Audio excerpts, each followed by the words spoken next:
bagay? Pwede? Oo. Bagay? Oo. Ginagamit? Oo. Na babae? Pwede. Na lalaki? Pwede. Damit? Hindi. Panloob? Oo. Panloob? Ayusin mo sagot. Oo. Panloob? Pwede, pwede. Panlabas? Hindi. Ginagamit ng lalaki? Pwede. Ginagamit ng babae? Pwede. Damit? Hindi. Bagay? Pwede. Oo. Bagay? Ano ba ito? Napkin? Hindi. Hindi. Kwenta?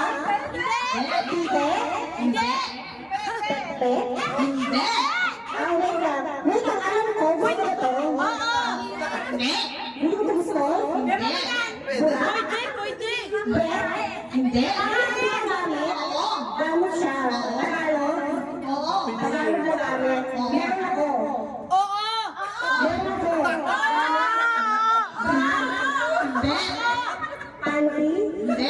Gamit, di ba? Oo. Tagalog gamit. Oo. Ginagamit ang loob? Hindi. Oo. Oo. Panloob eh. Ah, ginagamit ang loob? Kung ginagamit siya ng loob, pwedeng lalaki siya babae. Ginagamit ang loob? Hindi. Lubricant? No. Hindi. Hindi.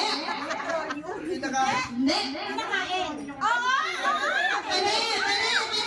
Pwedeng kainin na Pwede. Nipol? Hindi. Hindi. Parte ng katawan? Pwede. Pwede? Pwede. Pwedeng parte ng katawan? Pwede. Panampakan? Hindi. Yung kay bulbol? Hindi. Kinakain!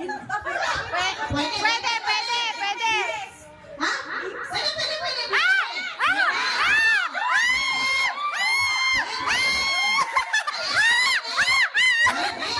Oh, wala na, wala na. Ah, malapit na eh. Malapit na. Pwede. Malapit.